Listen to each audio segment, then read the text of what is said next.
ሳልፈልግ ሰውነቴ እየቀነሰ መጣ። እኔ ህመሜን ለሰው ማሳየት አልፈልግም፣ ሰው እንዲያቅብኝ አልፈልግም። አንዳንድ ጊዜ ደግሞ ስጋ ያሳያል። ትልቁ ችግር እሱ ነው። ጃኬት ብትደረብም ይታያል፣ ውስጥ ያሳያልና ጸልዩልኝ። እኔ የኢትዮጵያ ህዝብ አንድ የሚማጸነው አንድ ለኢትዮጵያ ህዝብ መናገር የሚፈልገው ከእግዚአብሔር በታች በእናንተ ጸሎት፣ በእናንተ እንባ፣ በእናንተ ምርቃት ነው እስከዚህ ያለሁትና አሁንም እግዚአብሔር በዛ መንገድ ያቆመኛል ብዬ አስባለሁ። ማስተር አብነት ከበደን የማውቀው ከልጅነቴ ጀምሮ ነው። ህፃን እያለሁ ማስተር አብነት ከበደን የማውቀው ከልጅነቴ ነው። ህፃን እያለሁ እኔ ወደምኖርበት ከተማ የማርሻል አርት ስፖርት አሰልጣኝ ሆኖ ነበር። ከዛ ጊዜ ጀምሮ ሳውቀው አብነት ያለው ለሰው ሳያካፍል መብላት የማይወድ ለጋስ፣ የተቸገረ ሰው አይቶ ያቅሙን ሳያደርግ የማያልፍ ልበ ርኅሩህ ወጣት ነው። ማስተር አብነት ከበደ ኢትዮጵያዊ ነው። የመልካምነት ተምሳሌት፣ ለሰው ልጆች ሁሉ ያደጋ ጊዜ ተጠሪ፣ ነፍስ አድን ነው። ከብዙ በጥቂት በሰራቸው ስራዎች ብንመለከት በኦሮሚያ ክልል ቦረና በድርቅ ለተጎዱ ከሁሉም ቀድሞ የደረሰ፣ በትግራይ ክልል መቀሌ በጦርነት ለተጎዱ በርካታ ሚሊዮን ብሮችን የለገሰ፣ በደቡብ ኢትዮጵያ ክልል በጎፋ ዞን በመሬት መናድ አደጋ ለደረሰባቸው ቀድሞ በመድረስ ድጋፍ አድርጓል። ማለት አብነት ከሰራቸው በጎ ስራዎች ውስጥ እጅግ በጣም ጥቂቶቹ ናቸው።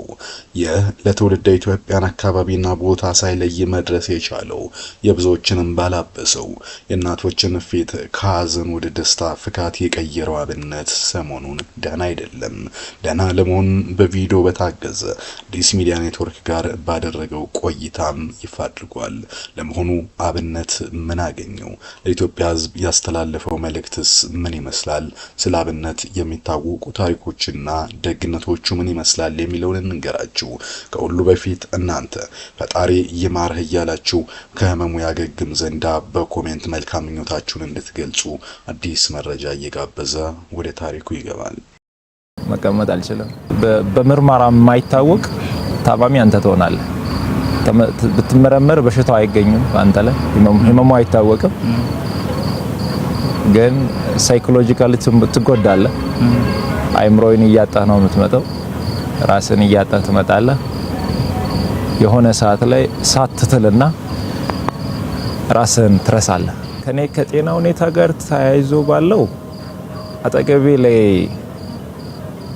ካሉ ሰዎች ምናልባትም የሚወጡ ነገሮች ይሆናሉ ብዬ አስባለሁ።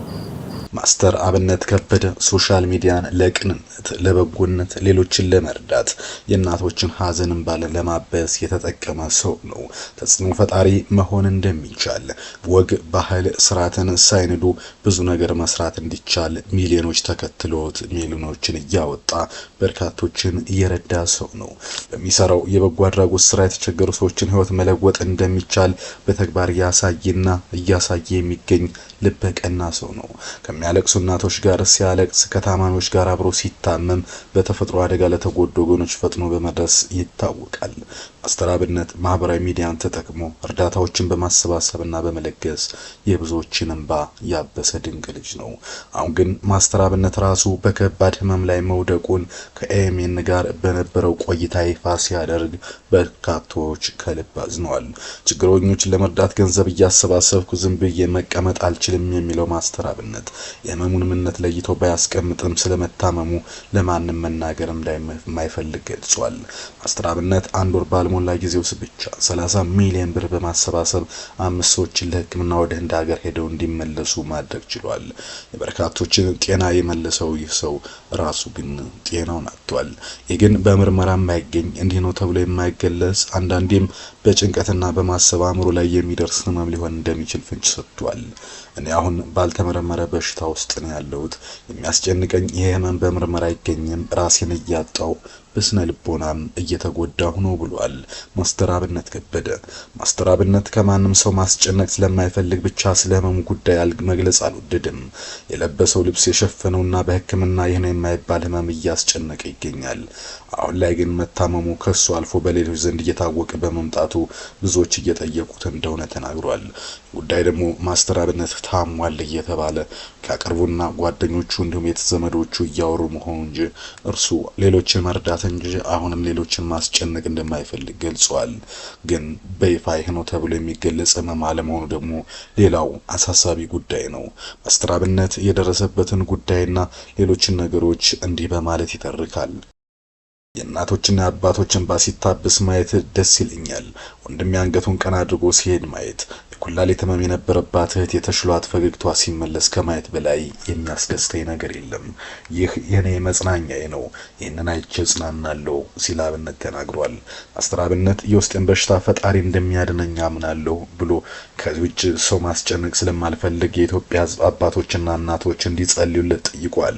የኢትዮጵያ ህዝብ ያቀረበው ጥሪም የገንዘብ እርዳታ ሳይሆን እናትና አባቶች እንዲጸልዩልኝ ነው። ፈጣሪ ይፈውሰኛል፣ ሁሉም ነገር ከፈጣሪ በላይ አይደለም ሲል ተሰምቷል። ከጊዜ በኋላ የህይወትን ትርጉም በበጎ አድራጎት ስራ ውስጥ ያገኘው ማስተር አብነት ዛሬ ላይ ለተቸገሩ ድምጽና ተስፋ ድልድይ በመሆን በፌስቡክ ላይ ከ1.7 ሚሊዮን በላይ ተከታዮች አሉት። ቲክቶክ ደግሞ ከ4.8 ሚሊዮን በላይ ተከታዮች ማፍራት የቻለ ተጽዕኖ ፈጣሪ ነው። ማስተር አብነት ከበደ በእርግጥም ብዙ የሚነገርለት ሰው ነው። ትውልድና እድገቱ በደቡብ ክልል ከምባታ ጠምባሮ ዞን ድራሜ ከተማ ነው። የሚተዳደረውም በሞተር ሳይክል ስፖርት ነበር። በሞተር ሳይክል ላይ የሚከወኑ ትርኢቶችን እያሳየ የሚያገኘውን ገቢም ለበጎ ዓላማ ለበርካታ ጊዜያት አውሏል። በጎ ስራ ለሁላችንም የተፈቀደ ነው ብሎ ያምናል። በጎ ፍቃድ ስራን የጀመረው ከልጅነቱ ነው። እርሱ እንደሚለው በጎ ማድረግን፣ ሌሎችን መርዳት ከቤተሰብ ተምሮ ነው ያደገው። አብነት በበጎ ስራው ሌሎችን ያነሳሳል ብሎ በማህበራዊ ሚዲያ ማጋራት ከጀመረ በርካታ ወራት ውስጥ ቢሆንም ከዚህ በፊት ሌሎች በርካታ ስራዎችን ሰርቷል። ለሌላቸው 17 ቤቶችን ወዲያውኑ ነበር የሰራው። ስራ መስራት ያልቻሉ ነገር ግን አቅም ላላቸው ከ200 በላይ ሰዎች የስራ እድልን የፈጠረው በጎ አድራጎትን በጀመረ በአጭር ጊዜ ነው። ይህን ሁሉ ግን ሲያደርግ ብቻውን አልነበረም። በውጭና አገር ውስጥ ያሉ ሰዎች እንደሚደግፉት ይነገራል። አደራ ለሚሰጡት አደራውን ይወጣል። አብነት እንደሚለው በየሳምንቱ ተቸግረው ጎዳና ላይ ያሉ 7 ሰዎች አቅሙ በሚፈቅደው መጠን በአንድ ወቅት እየረዳ ነበር። ለዛ ተግባር ደግሞ በአንድ ወር እስከ 1 ሚሊዮን ብር በላይ ወጪ ሲያደርግ ቆይቷል። አሁን ላይ ግን የወጪና ድጋፉም ከዛ የበለጠ ነው። አብነት ቤት ለሌላቸው ቤትም ሆነ የሚበሉትን ላጡ ምግብ የሆነ ሰው ነው። ጤና ላጡት መድኃኒትና ለታረዙት ልብስ የሆነ መልካም ሰው ነው። ሃይማኖት፣ ዘር፣ ቀለም፣ ማንነት ሳይለይ ለሁሉም መልካም የሚያደርግ ሰው መናገር ለሚናገር ምላስ ለሚጽፍ ብዕርም ከባድ ነው። ማስተር አብነት ከበደ እንዲህ ያለ ልበ ቀና ሰው ነው። በነገራችን ላይ እርሱን እንደዚሁን እንጂ የተለያዩ ሐሳቦችና ቅሬታዎች ተነስተውበት ለነዛም ምላሽ ሰጥቶ ያውቃል። ለመሆኑ ማስተር አብነት ከበደ በተለያየ ጊዜ የሚነሱበት ሐሳቦች ምን ይመስላሉ የሚለውን እንንገራችሁ።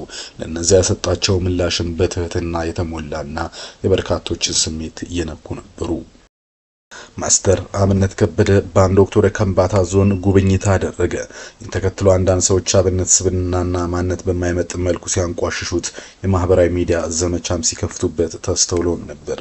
ያኔ ግን በርካቶች ከአብነት ጎን ቆመዋል።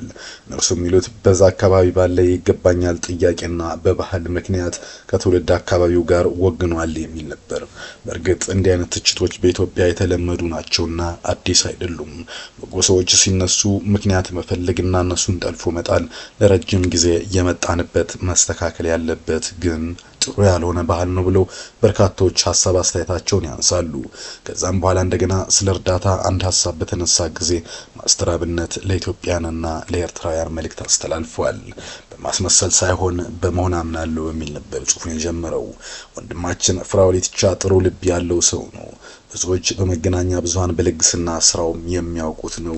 ለበርካቶች በጎ አድርጓል፣ ለብዙዎች ብዙ ደርሷል። ለኔና ለቤተሰቤ ግን እሱ ከዛ በላይ ነው። ደስታችንና የሀዘናችን ተካፋይ የቅርብ ወዳጅ ነው ይላል። በዛ ላይ ከሰሞኑ በሚዲያ ላይ በቪዲዮ ስማችን በማይሆን መልኩ እየተነሳ ስላለ በዚህ መልኩ ምላሽ መስጠት ተገቢ እንደሆነ አምነንበታል። እኔን በተመለከተ አንዳንድ ተቆርጦ የወጡ ቪዲዮዎች ውስጥ መልእክት ኃላፊነት የጎደላቸውና ስም የማጥፋት ሩጫ ነው። ይህ ደግሞ በቀጥታም ቢሆን በተዘዋዋሪ ድሃውን ወገኔን የሚነካና የሚጎዳ ነው ይላል። በእርግጥ ከዚህ በፊት የተለያዩ ሀሳቦችና ቅሬታዎች ሲነሱ ከማስተር አብነት በተጨማሪ መልእክተኛውም አጭበርብሮኛል በሚል አንድ ግለሰብ ምክንያት ራሱን መግለጡ የሚታወቅ ነው። ይህም ደግሞ እንደ አብነት ከበደም እንዲህ አይነት ስራዎች ማድረግ ወገንን መጉዳት ነው ያስባል። እሱ እንዳለው በቴዲ ሐዋሳ ቤት የወንድማችን ፍራኦል ድጋፍ ለተጠቃሚዎች ደረሰው የሚለው ጥያቄ ሲነሳ የተሰጠው ምላሽ ትክክል አልነበረም። በንዴት ቢነገርም እንዲህ ያሉት ቃላት ለድሃ ወገን የምንሰራውን ስራ ሊጎዱን ይችላሉ ይላል። ግልጽ ለማድረግ ፍራኦል በቀጥታ ብቻ ሳይሆን በተዘዋዋሪ በእኔ በኩል 2 ጊዜ እርዳታ መልእክት ልኳል። እኔም የተሰጠኝን አደራ ተቀብዬ በታማኝነት ለሚመለከተው አድርሻለሁ። ይሄ በአደባባይ በእኛ ሚዲያ ታይቷል። የተረጁ ወገኖችን ሳቅ የኔ እውነተኛ ሽልማት ነው እንጂ ትችቶች ዛሬም ነገም ሊኖሩ ይችላሉ በማለት ነበር ማስተር አብነት ከበደ ምላሽ የሰጠው። በስራዬ በማስመሰል ሳይሆን በመሆን ነው የማየምነው። ትላንት በደም ጠብታ አገልግያለሁ። ዛሬ ደግሞ በእግዚአብሔር ቸርነትና በደጋጎች ድጋፍ ፍሬ እዚህ ደርሷል። ነገም በላቀ ጥንካሬ ይቀጥላል ይላል። ስለዚህ ግራ መጋባት እውነት እንዲጋርደን አንፍቀድ። ትኩረታችን ሁልጊዜ ድሆችን በቅንነትና በትህትና ማገልገል ላይ ነው ያለው ማስተር አብነት ከበደ አሁን ላይ ምንነቱ ያልታወቀ ህመም ታሟል። እዚህ ህመሙ ደግሞ በሕክምና በላቦራቶሪም ሊገኝ አልቻለ መሆኑን ይፋ አድርጓል። እናም ኢትዮጵያውያንና ኤርትራውያን ሁሉ ሽማግሌዎች፣ እናቶች፣ አባቶች፣ ህጻናት ሁሉም እንዲጸልዩለትና እግዚአብሔር ምሕረቱን እንዲልክለት በሚዲያ ቀርቦ ተናግሯል። እኛም አብነት ከህመሙ እንዲያገግምና ለወገኖቹ እንዲኖር ወገኖችንም እንዲረዳ የልቡን መሻትም እንዲያሟላ ረጅም ዘመን በምድር እንዲኖርም ጸሎታችን ምኞታችንም ነው።